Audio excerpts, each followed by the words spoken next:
Assalamu alaikum. Today we will do question number 8 of exercise 12. We book D1 8th edition, and this exercise is dealing with area and perimeter of parallelogram and trapezium. Question number 8. You can see a trapezium in which height is given and one parallel side is given and the other one is not given. Okay. So if the values are given and the area and perimeter of the trapezium are also given, area is given, that is 185, and perimeter is given. So from the area we can figure out the side, the other side, that is the parallel side. When the other side will come, then we can use the formula of perimeter and we can figure out the fourth side. So moving towards the area is equal to 1 by 2 a plus b multiply with height.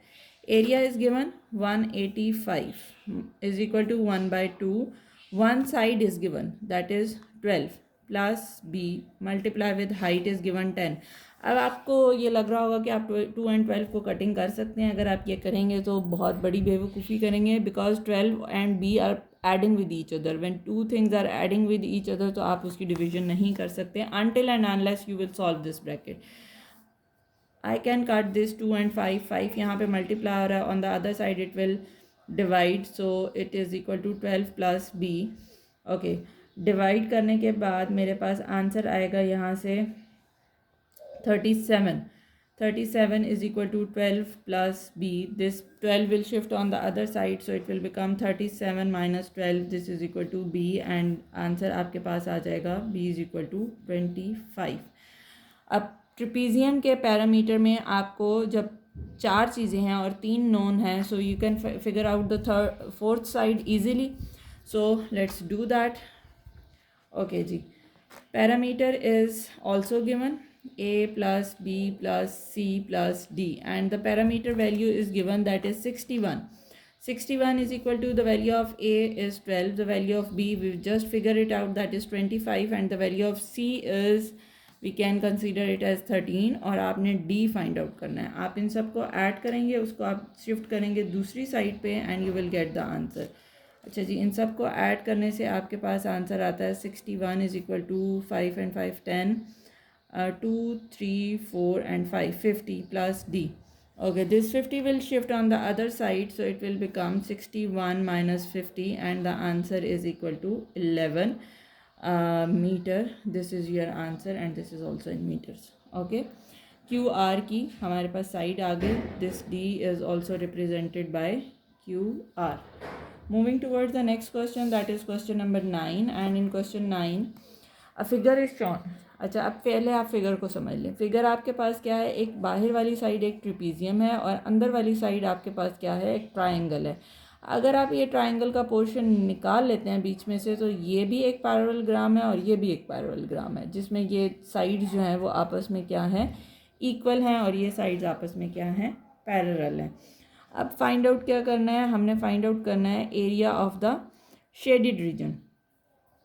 Area of shaded region find out करना है, जिसमें हमारे पास such that the sum of parallelogram का जो area given है, are 2 parallelograms, उनका जो एरिया गिवन है that is 702.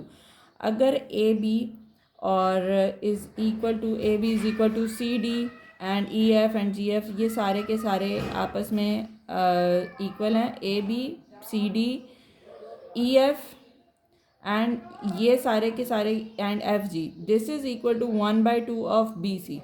Bye using this आप फाइंड आउट कर सकते हैं द अदर वैल्यूज़. अच्छा जी, पहले तो आप लिखते हैं एरिया ऑफ पैरेललोग्राम जो है वो आपके पास 2 पैरेललोग्राम्स का एरिया कंबाइन है. ठीक है, एरिया किसका, area of parallelogram that is A B G F plus area of parallelogram C D E F. इन दोनों का एरिया कंबाइन करके आपके पास बनता है 702. अगर आप किसी एक का फाइंड आउट करना चाहेंगे, क्योंकि दोनों सेम हैं, तो आप इसकी जगह भी क्या लिख सकते हैं, ए बी एफ जी लिख सकते हैं.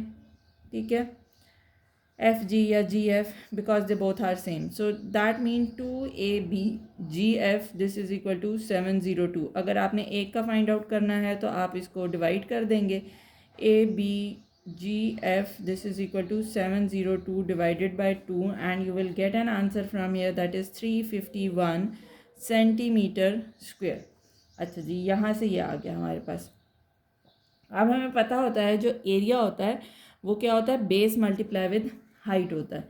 अच्छा, अब बेस आपके पास इसकी क्या बन रही है, ए बी बन रही है, ठीक है। A B multiply with height, this is equal to 351, ठीक हो गया। अब ये यहाँ तक हम इसको अपना एक इक्वेशन स्टार या एक डब्बे में बंद कर देते हैं जो हम ये आगे यूज़ कर लेंगे, ठीक है। अब एरिया ऑफ शेडेड रीजन क्या है हमारे पास, एरिया ऑफ शेडेड रीजन जो है, जो शेडेड रीजन है वो आपके पास क्या है, ट्रायंगल है, ठीक है।